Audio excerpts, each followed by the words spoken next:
Hi, I'm Jason Endman. And I'm Ashley Victoria Robinson. And we're here to review Black Lightning Season 1, Episode 10, Sins of the Father. And if you haven't sinned like your father, you might want to come back to this episode later because there's going to be some spoilers. After the latest killing, Black Lightning works to clear his name and hunt down those involved in the death of his father. Our good man, Jay Lightning, couldn't make it this week to review Black Lightning with us, but don't worry, Chocolate Thunder will be here soon. And don't worry, I think we should pull in Chocolate Thunder Jay Washington, call him Jay Lightning because he's so awesome. You guys were so positive about him being here last week. I think even if he's not able to make schedule permitting any of the other episodes, we'll pull him in for a whole season 1. Definitely. Giant episode because we love him so much. Review recap. This episode I thought started out in a great way by seeing Two Bits again, selling some DVDs. He's turned his ways and he's... I love him. Yeah, and he sees this kid get superpowers from Greenlight and then get kidnapped. I thought this was a great opening scene. This is some X-Men shit. Yeah. It was cool. It was very cool. Especially when you paired it with Anissa going to the cryogenic factory that Gambia told her about.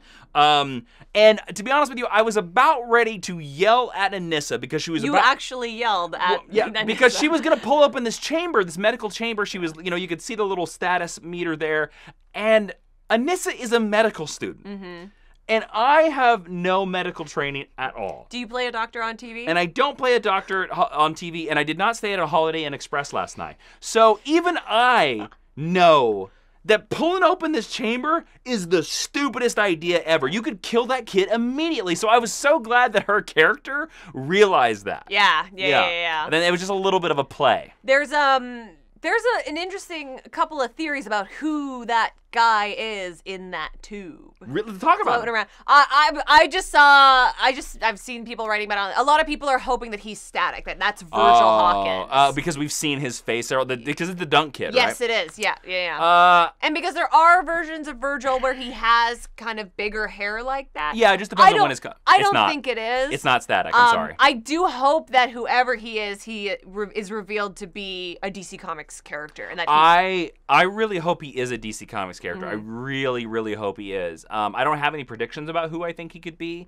To be honest with you, who would be really cool? It'd be awesome if he was Jakeem Thunder. Ooh, yeah. And you do a version of him on the show. I hate to say it, just because I know the rights issues for Milestone still aren't settled. Yeah. I'm very certain it's not Virgil. I would love it to be Virgil Static, but it's not. I think if we're gonna see him anywhere, it's gonna be on Titans. But that's a whole other. That's a whole other theory. Let's talk about Lala. All right, we've been dealing a lot with Lala in this episode. He gets a new tattoo of his nephew. He's reading the Book of the Dead. He pulls a guy's ear off. I have a weird prediction about Lala because I'm really confused with what they're doing with this guy.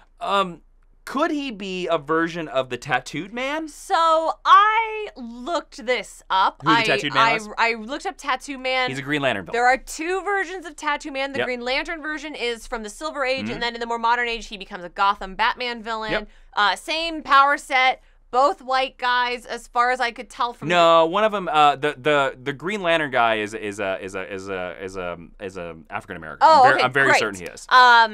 Maybe it was just, I don't know. Doesn't matter. He might have been a white guy when he started, but now I think he was in the Silver Age. Now I'm very certain he's an African American. But he's colored blue in all the panels that I saw online. But anyway, neither of them are named Lala. None of them are named Latavius or anything like that. So I think there's a good chance that he is the Tattooed Man. I mean, given the fact that we've seen that affectation, but he is an original character version of it that's not directly lifted Arrow from the and all comics. those shows, they do that all the time. So I want to say though, Lala was a character that I wasn't really impressed with when he first showed up, and I do think the actor has been making some really interesting choices since he's come back to life. He's been coming in, like everything in the show, we get a little bit more and a little bit more, and these characters are becoming more interesting. Like I wasn't too interested in this whole government conspiracy, but the little pieces we get about it, the more interest I get into it. And this Lala thing has now become fascinating. For about 2 episodes, I was like, what is going on? Yeah. And with this episode, it kind of might have been the moment when he was reading the Book of the Dead, and I was like, oh, there's some subtext here. I like this subtext. And the idea that there's a new character that he also killed that we're seeing him talk to. Will, I believe that. Yeah. That like now it's getting a little bit interesting.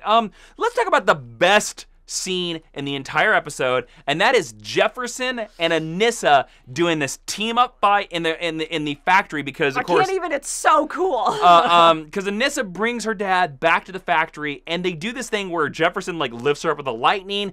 She blocks bullets from him. He does the lightning shield again. They were an amazing superhero team in this fight, and they've barely been training for like maybe 2 weeks? Yeah, that's fine. I don't care. If this were Arrow, this fight would have devolved and they would have screwed it all up. Yeah. But to see them work together so well, and I think the implication is supposed to be because they have a close relationship, they're father-daughter, and they've worked together in different capacities that it translates to the field, but it was just so cool, and it was something that we've never seen executed from any of the other DC TV shows, and it's just another way that this show stands above the rest. Yes. Let's also talk about Lala wanting all the chronic and the crack for Freeland. Everybody's like, we want green light. We want green light. Only want green light. And he puts his mother up as collateral. Awful. That is cold. That is, they usually say that you can tell a hero or a villain in a story by the choices they make and the extreme choices they make, like how far they'll go to protect someone or how far they'll go to kill someone. Lala being like, yo, kill my mother if I'm lying is damn cold. And I'm now wondering, are we seeing the season 2 villain being created in front of our eyes? Or are we going to see a twist where Lala's the true villain and he's going to take out Tobias before the end? I definitely think there is a Lala Tobias showdown coming. Yeah. For sure. And there's a couple... They're really building his character up a lot. There's a couple points where his goons kind of like neg him about that. And so I think there's no way that we don't have at least a conversation. Yes. Or again, like I said, maybe Lala's our season 2 villain if he inherits this if he survives. tattoo man. Well, right now it seems like nothing can kill him. Well, we'll see. Let's talk about Jennifer versus Anissa. So again, we're going back to the fight again. Nissa saying you have a responsibility to Anissa. Anissa saying the thing, Jen, you quit everything. You quit track. You quit Khalil.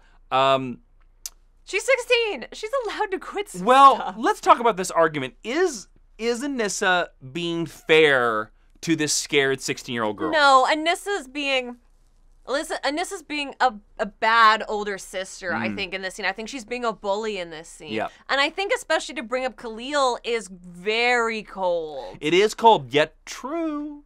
But she's a 16-year-old girl dealing with, sorry to any 16-year-old girls out there, but dealing something that's so far beyond like her maturity level and what someone of her development would normally go through. Also, teenagers often, like I did it, I think we all did it, you reinvent your personality. You left your boyfriend behind? I did, I left him behind. Wow, cold. Do you have lightning powers too? I wish. I'd have a better cell phone if I did. Damn. But you know, like, you try on different personalities, you try different things, you quit activities, you start new activities. I think it's... and you leave your boyfriends behind. Coming from her sister. Got it from the horse's mouth right here. I think the Not scene calling you a horse. Was, that's fine. That's a phrase. Horses are cool. Shut up, people in the comments. I thought this scene was very cruel, and Really? I thought Anissa really came off as a bull. I felt bad for Jennifer in this scene. I didn't know where to go down on this scene. I mean, whatever your opinion is correct. I just didn't know. Because it's an opinion. But I liked it when we got to see Jennifer fully light up. So did I, yeah. She become her lightning self. I really, really love this. It's also another way to set her apart from Jefferson because she is called Lightning, he is called Black Lightning. They've colored her lightning different, which is a good step. But if she can become, like we see later in the MRI scene, this personification of lightning and not just harness the power, that is cool. Well, I love that when we learn later in the MRI scene that Jennifer is an energy generator. She's a battery. Whereas, no. Jefferson's the battery because he can absorb and store. Sure. She says that, and Jennifer is the energy. So there might be some crazy part where Jennifer could power up her dad. Hey, Dad. Yeah, and he's just like, oh, Super Hulk, Black Lightning powers. Like, that's what I'm predicting. Yeah. Is some sort of thing, and then. Oh man, there's gonna be a scene where something's gonna happen to Jefferson, and she's gonna have to defibrillate him with her hands. Yeah, because we've seen already in this show that there are points where Jefferson runs out of power. Yes, so and he has to rest up. So if he has like a fully powered energy source. See, this makes some of his I'm real tired scenes from the beginning of the season pay off a little bit more. Yep. Well done, writers. Yep. Yeah, exactly. He's exactly right. Okay, so let's talk about Lynn in this episode again. I love Lynn as well, and Jefferson and Lynn, I kind of am now thinking that they're probably going to get back together by the end of the season. I am. Especially the idea where he's talking about electric vision, and she's like, can you see through clothes? And he's just like, I can see you too. You know? But it's interesting because to me, this goes down a lot. Like, the writing is great here, but on the two actors and their chemistry, because two lesser actors, that could come off as really creepy. Yeah, although I don't understand how electric vision can let you see through clothes. I don't know. Don't understand that. I'm not worried about it. Yep. But, like, Cress Williams is so charming. And she's so great, and they're so... Christina Adams is so wonderful, and they have such chemistry, and they're so lovely together that, like, it's a nice moment instead of, like, yeah, girl, I'm looking at you naked. You know, like, when he leaves... I'm Black Lightning, baby. When he leaves, like, it's funny, and it's a great button to that scene. I can see you, Jefferson. I can see you, too. Do you think they'll get a wedding issue, and then, like, Felicity will show up and ruin it, and then bitch about it in a future episode like she did to Don't bring Iris Felicity into the goodness that is Black Lightning. Speaking of other goodness, there are so many great little writing moments in this. Jefferson talking to Jennifer, and Jennifer just having that one-off line like, "Dad, how do you go to bathroom in the suit?" We go back. Such a teenage thing. We go back to Two Bits. Two Bits is trying to smoke some weed. He's like, "I got a medical card." It's legal. Yeah. And Black Lightning's like, "You don't got a card from me." And then the lady is throwing microwaves down from her her second floor apartment, trying to get the reward on Black Lightning for killing Lady Eve. That's cold, man. No, but again, a real person would do that, and that's why I love that. I love that also Jefferson is unbending on Two Bits. Yeah. Who's just like, "Look, you didn't get no card from me. Stay off drugs." And then Two Bits is like, "I hate you," and Black Lightning's like, "No, you don't. No, you don't." But let's go to the real heart of this episode, Gamby. And I'll tell you, I was actually really worried in this episode when we started seeing some of the waterboarding and how far they beat the crap out of Gamby. I was a little worried at a moment. I was like, oh, is this the episode? Because if you know the classic comic book origin of Black Lightning, Gamby dies. Yeah. And heroically, but he dies. Yes. And I don't know whether the show's going to do that or not. They keep waffling. I kind of was worried for a minute that this was going to be the episode where Gamby died. Yeah, I don't know.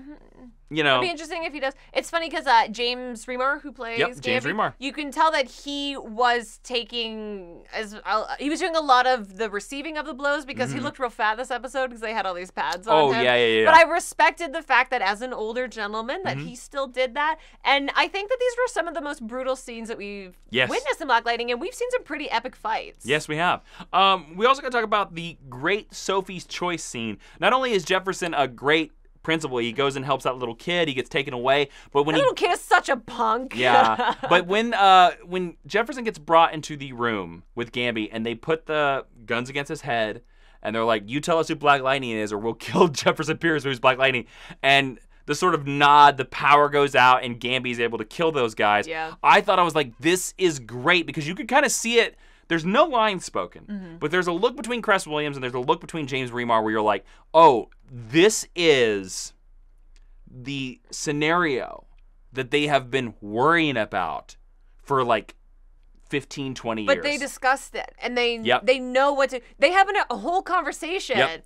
Like, he's like, you got it? I got it. All right, here we go. And but it also goes in, there's a little bit in there where you can see a little bit in the acting that Cress Williams is playing, oh, you didn't give me up. Yes. And you can tell Jefferson kind of was like... He's impressed. He thought he was going to give him up. To him. Yeah, yes. he thought the government already knew who he was. And then he kind of figures it out. He's like, oh, the reason why you've been secretive, the reason why you've been doing this stuff is because you've been protecting me. In your way. Second dad. And I like that we're getting this culmination. It's really good. Again, think about this. Another episode. We have 2 episodes in a row. No Tobias Whale. Yeah. No Tobias Whale in this episode. And I don't think he was missed. I don't think he was missed, but I think we need to see him next week, and I really hope we do because we've mentioned him quite heavily in both episodes. Yep.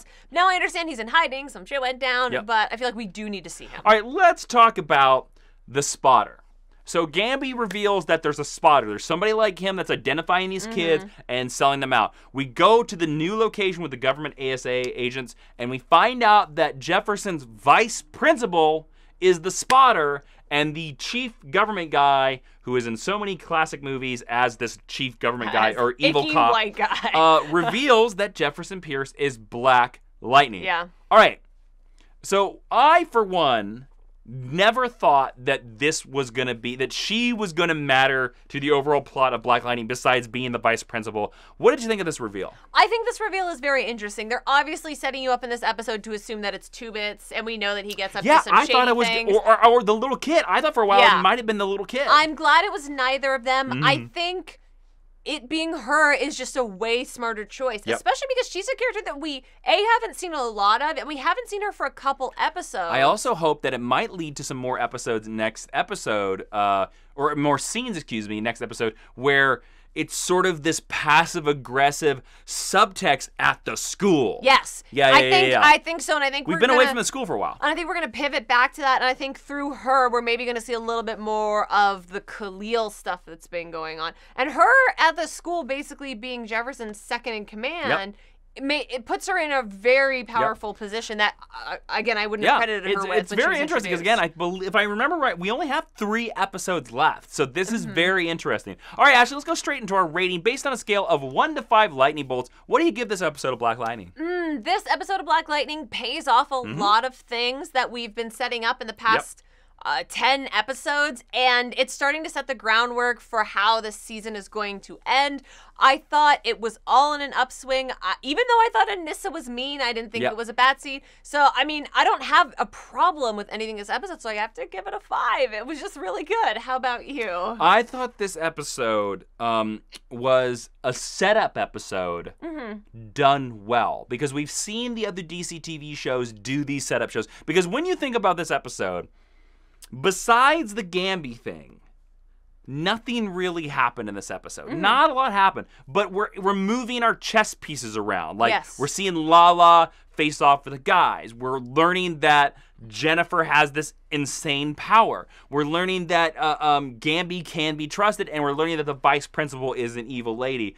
I thought every twist was tense, and there were some great moments of drama in this. So for a setup episode, I thought this was very strong, and I think the other DC TV shows could learn from this setup episode, because this is how you do a setup episode with still building drama. This is a 5 out of 5 for me. I thought the Gamby resolution was great, and again, I'm so impressed because I think at this point, 10 episodes in, and please correct us in the comments if we're wrong, I think we've given 5 out of 5s to more episodes of Black Lightning than not. And we've given nothing less than a 4. We've given nothing less than a 4. And we're more than halfway through the season. This is fantastic. And I'm so excited to see where this goes, because we might be looking at the best DC TV show of all time. So go down in the comments, tell us what you thought about this episode of Black Lightning. While you're down there, use your lightning powers, click subscribe. And if you want more cool, exclusive, geeky content, go to patreon.com/Jawiin and join the Hall of Justice. That's right. We'll see you next time, Super Friends.